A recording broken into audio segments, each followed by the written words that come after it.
Хорошо. Ислам, второй вопрос. Как проходит подготовка? Что нового в этой подготовке у тебя?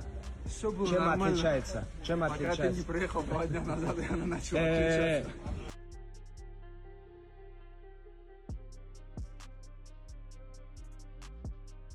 Islam Makhachev has fans in shock after unveiling a jaw-dropping transformation ahead of his UFC 322 showdown with Jack Della Maddalena.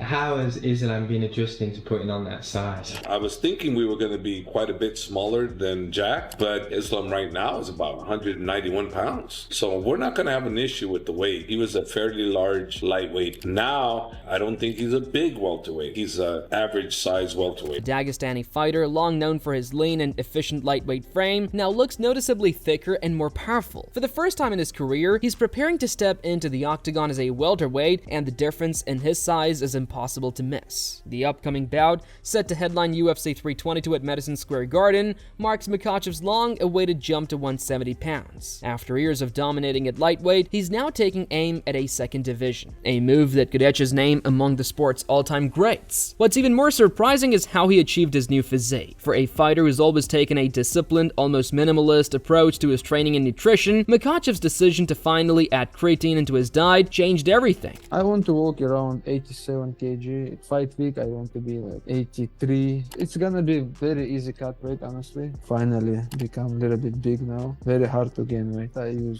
creatine, protein, eat more, First came for the lifting. The weight's very hard. In his own words, the supplement has been a game changer. He's been taking it nearly every day, pairing it with intense strength sessions and heavier sparring partners, and he admitted that gaining size has been one of the toughest parts of his preparation. Training twice daily while trying to bulk up isn't easy, and he has had to consciously increase his food intake. Even so, the hard work is paying off. Makhachev's walk-around weight now sits at around 87 kilograms, roughly 191 pounds, which gives him a comfortable margin before cutting down to his target of 83 kilograms during fight week. This small but crucial change means his weight cut will be much smoother than before. In past camps, the brutal drop to 155 pounds often led him drained and struggling to recover fully in the short window before fight night. At lightweight, he admitted that recovery never reached 100%, often hovering around 2/3 of his capacity. Now, competing at a higher weight, he feels fresher, stronger, and more complete. He's eager to see how much of a difference it makes once the cage door closes, especially in the deep championship rounds where fatigue has ended many dreams before. Other things, we change many things. We sit with the coaches and we make the plan, And very difficult to gain the weight. I finally become a little bit big now because I try to last couple months. It's very hard. I use creatine, protein after every training. I try to eat more, but it's very hard when you train twice a day. When you're training hard, it's very hard to gain weight.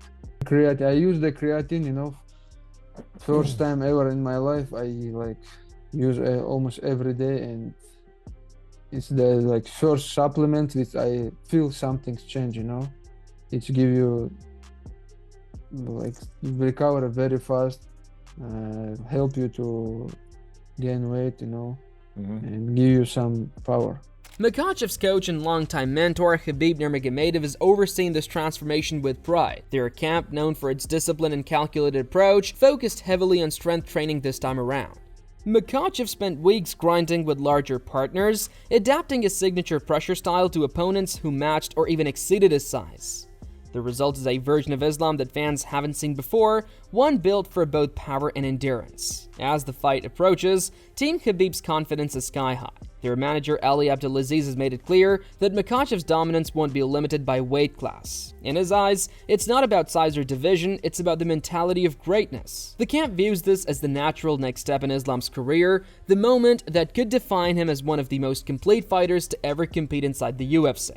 Khabib himself never had the chance to chase a second belt, but his protege now carries that mission forward. This team is convinced that Islam's skills, his balance, control, and fight IQ will translate perfectly to welterweight. In my opinion, he's the greatest pound-for-pound fighter right now. But I'm talking about that all the time. If he beat JDM, and I'm very confident he will do, He would tie Anderson Silva's record, 16-fight winning streak.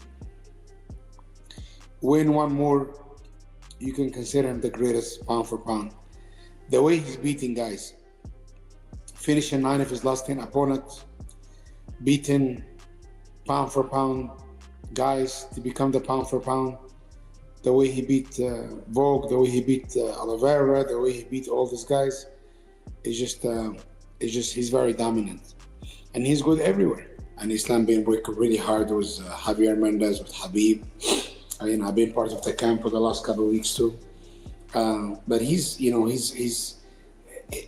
closing all the T's, and he's ready, man. He's ready. But JDM, it's a really great fighter, and you can't take anything away from him. We're fighting the best guy in the division right now. I believe he is the best guy in the division.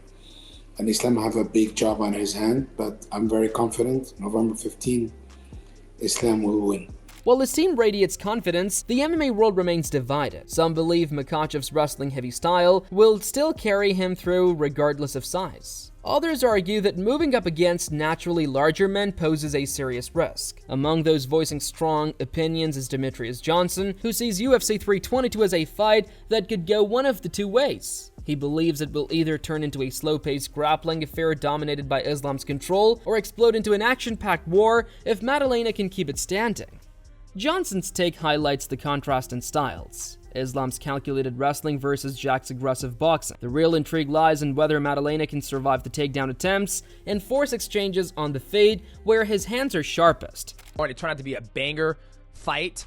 For him to take on a guy like Islam Makhachev, not steering away from that challenge. Islam is coming up, so he's going to be, I feel like comparably size-wise, they're going to be about even, Islam's super good. JDM's got Craig Jones in the camp to, battle. And Volkanovski to battle that, Dagestan wrestling. It's going to be, it could be two things. It could be a very, very boring fight, or it could be a very, very exciting fight. Meaning by the way it could be boring is if Islam's able to take down JDM and get his back, hold him there, out-grapple him, stifle him. He could potentially do that, but the one thing I love about JDM when he fights is he never accepted position. When he was fighting Gilbert Burns, great grappler, takes him down. Right when he gets up, he throws that knee into the void. Gilbert Burns ducks down into it. He runs into it. JDM doesn't accept the position when he gets taken down. Michael Bisping has also weighed in. He expects Makhachev to win, but doesn't underestimate Jack Della Maddalena for a second. Bisping went as far as to call Maddalena the best boxer in the UFC right now. That's high praise, especially considering the talent stacked across the divisions. He pointed out Jack's crisp footwork, clean combinations, and ability to pivot and create angles, skills that could help him avoid being trapped against the fence by Makhachev's pressure. According to Bisping, Maddalena's striking is beautiful to watch, built on timing rather than raw aggression. That patient, technical approach could be key in dealing with Islam's suffocating style.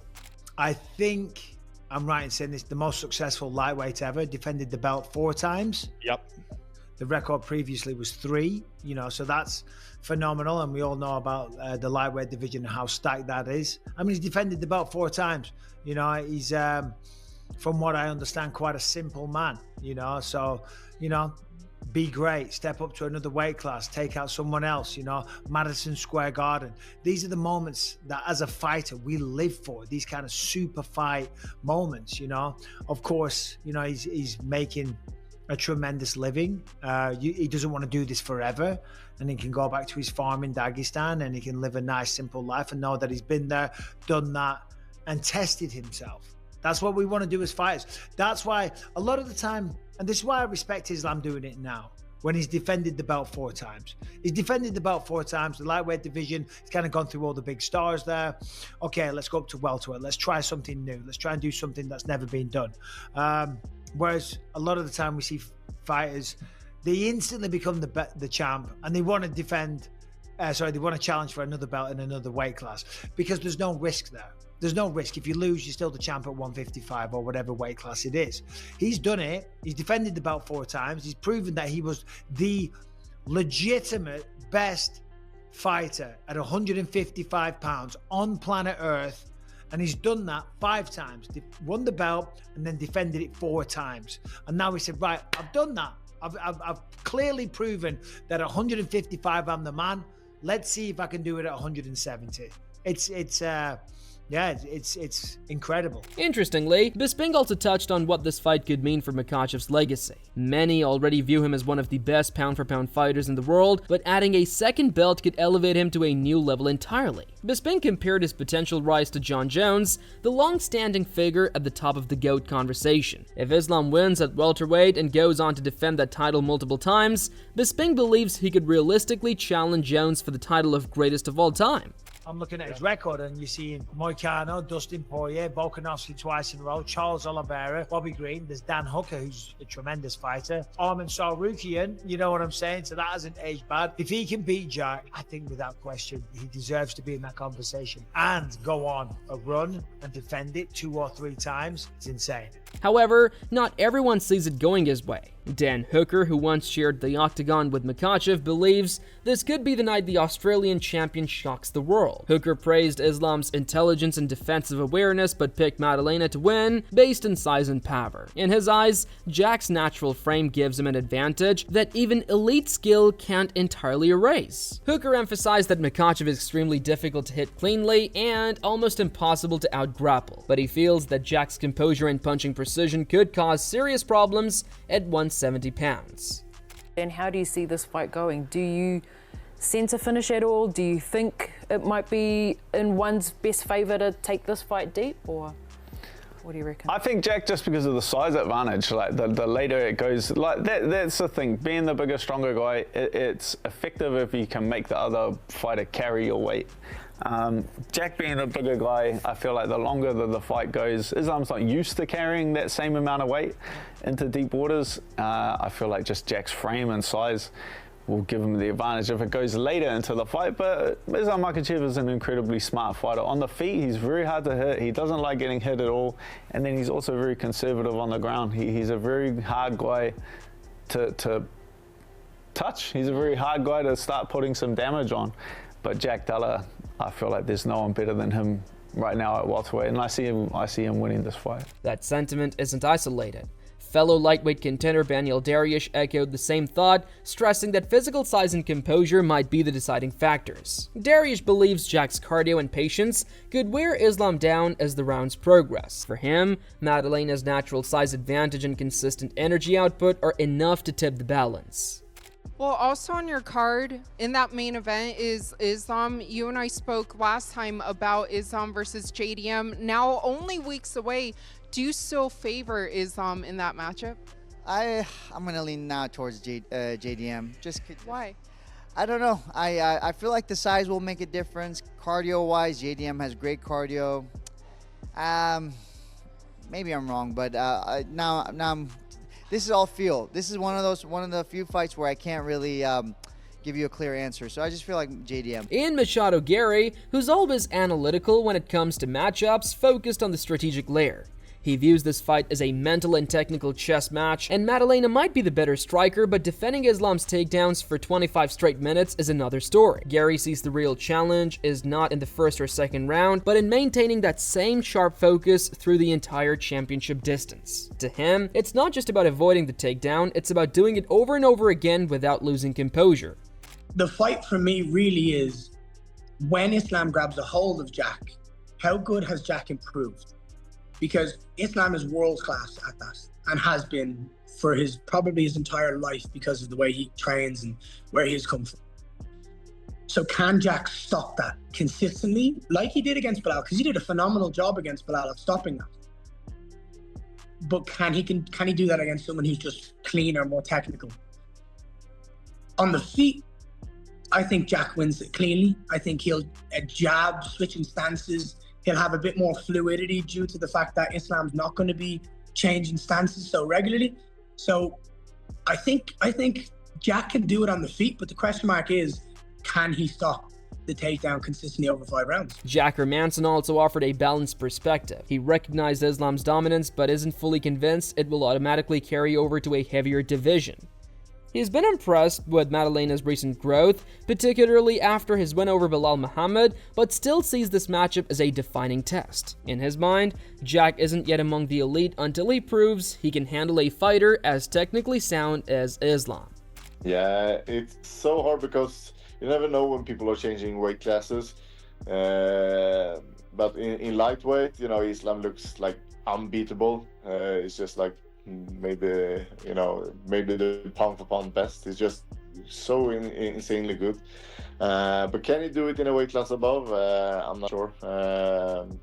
Really hard to predict a fight like that. I think I still have to say Islam. Okay. Yeah, Okay. I think so. Yeah, we need to see a few more fights with Jack. It looked amazing against Bilal, but yeah, I don't know, man. It's something about Islam is just so good. Carlos Prates brought a more emotional take to the debate. He focused on Maddalena's calmness under pressure, which he considers his deadliest weapon. That ability to stay composed in chaos, according to Prates, could be the key to flipping the fight in the later rounds. If Jack can survive the early grappling storm and remain patient, fatigue might creep in on Islam's side. That's when opportunities could open up, moments where a tired opponent becomes vulnerable to Jack's crisp counterpunching. The main event is also in your weight class, JDM and Islam. Who do you think is going to win that? I think the favorite is Islam, but Jackie show like he grew up a lot as a fighter. Since he stopped fight now, he was a long time without fight, almost 2 years, and he got really good skills to fight Belal Muhammad, defense takedowns. So I think he's gonna win. You think Jack is going to win? Yeah. Wow. Do you think he wins a decision, or do you think he stops him? I think decision is really hard fight. You think Islam stays at 170 or he goes back? If he lose, I don't know. It depends how he feels during the fights. How close is gonna be the fight, you know? Of course, few understand the threat Makhachev poses better than Alexander Volkanovski. Having fought him twice, Volkanovski has experienced firsthand how relentless the Dagestani's pace can be. Still, even he sees potential for Maddalena to succeed. What impressed him most was Jack's performance against Belal Muhammad, a fight where Maddalena stuffed takedowns, dictated range, and controlled tempo. Volkanovski believes that same level of poise and adaptability could give him the best chance at surviving Islam's ground game. JDM is getting ready for Islam Makhachev. How dangerous is he for Islam? So he's going to be an absolute nightmare. We've got Bilal, who's a wrestler. Look how we handle that. And you know he's a beast on the feet. Islam's not taking this one lightly. So him moving up, I still think he's a nightmare for a lot of the people in the division, but I think JDM can do it. George Masvidal took a different stance entirely. He called Islam the best grappler in the entire sport, saying that once he gets control, it's almost impossible to escape. Masvidal expects UFC 320 to serve as proof that Makhachev's dominance transcends divisions. To him, Islam's ability to neutralize opponents and dictate every second of the fight makes him a nightmare matchup for anyone, no matter their size or skill set. Islam Makhachev and Jack Magdalena. I got Islam. Islam. It's a Islam. good fight. Yeah, It's a good ass Islam, fight. I think that's a really good fight for Islam. Islam's top control is different than Belal. Like Islam. Oh yeah, Islam, no, that 100%. I think he's the best guy on the ground, on the mat. Once it hits the mat, not nobody else has better ground control, submissions, just everything. On the ground, he's a real life nightmare. Strikes as well, he does damage. I would easily say Makhachev is the best ground fighter right now, you know, especially after what he did to Charles Oliveira. You know, what he's done to so many guys it's crazy. It's just, is he going to be able to deal with the size and the defensive athleticism wrestling of Jack? Because Jack could wrestle pretty damn good defensively, you know, and he showed out against Belal. Belal, I know, is not Islam with the technical savviness, especially up against the cage, because I feel like Islam has several degrees with his foot sweeps, his judo, a lot of the things that he does, like really slick, you know. So it could be early on in the fight, Islam could get you down and get you tired early, you know. He's very good at doing that. But that being said, I think Jack is a threat he's never faced before. I think Jack, and to be honest with you, Jack has some of the best hands right now in the fucking UFC. Bar none. Like, I could see this guy throwing hands with anybody. He's not going to have a problem. The way he switches stance, it's like he's a Terrence Crawford, man. The excitement surrounding this event has been unlike anything fans have seen in years. Madison Square Garden is nearly sold out, with anticipation building to fever pitch. The clash between these two worlds, Makhachev's precision and discipline versus Maddalena's power and creativity, has everyone guessing. On one side, you have the methodical Dagestani machine, fine-tuned for control and suffocation. On the other, the Australian champion whose calm, dangerous striking game could turn a single mistake into disaster. For Makhachev, this isn't just another fight, it's the chance to make history, to step beyond the shadow of Khabib and into the rare air of two division champions. For Maddalena, it's the opportunity to cement himself as the man who stopped one of the most dominant fighters the sport has ever seen. The storylines, the tension, the transformation, everything points to a momentous collision at UFC 322. Whether it ends with Makhachev's hand raised once again or Maddalena shocking the world, one thing is certain, this fight will define legacies. And for Islam, that incredible body transformation may just be the symbol of a fighter evolving not just for a new division, but for a new era in MMA history.